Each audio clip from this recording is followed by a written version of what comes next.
539, an upstate sheriff's deputy decided to start his own business, but he didn't imagine how it would change him and his family's life. This is First Responder Friday.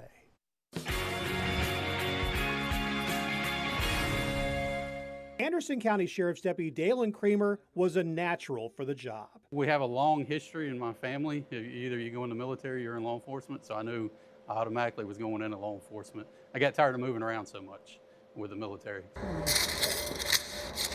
About a decade ago, he started laser work, an engraving business. Then one day, his full-time job hit close to home. When Alan Jacobs was killed at Greenville City, the agency contacted me and asked for bracelets for everybody within their agency.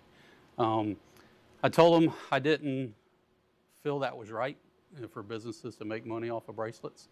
I've lost 4 guys in my career, and my great uncle was killed in the line of duty with Anderson County.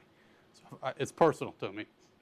Creamer went to work. We ended up engraving 4,400 bracelets for Alan Jacobs. Helping thousands remember Alan Jacobs led Deputy Creamer to another thought. Agencies don't have funds sitting aside to purchase bracelets.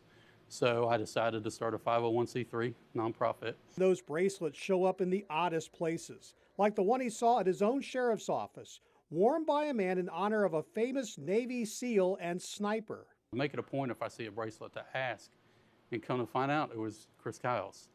And after he told me how he got the bracelet, I said, "You want to know an interesting story?" He was like, "Yeah." I said, "I made that bracelet." Or in January, near the President of the United States. When he was standing at the tomb of the unknown soldier, the 2 people beside him had bracelets on that we did for him. That's led to something bigger, as in smaller. Creamer is part of an effort to provide tiny houses to help people who lost their homes in western North Carolina during Hurricane Helene. Sam Byler is the one that's really taken the lead on it.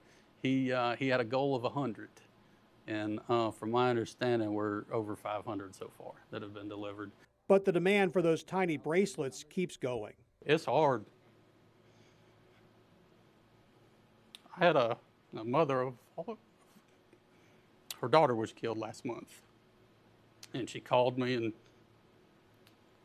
I think back to, my great uncle was killed in the 70s, actually right up the street. With my wife being in law enforcement and me, it could be our names on those bracelets at any point in time. And that's First Responder Friday.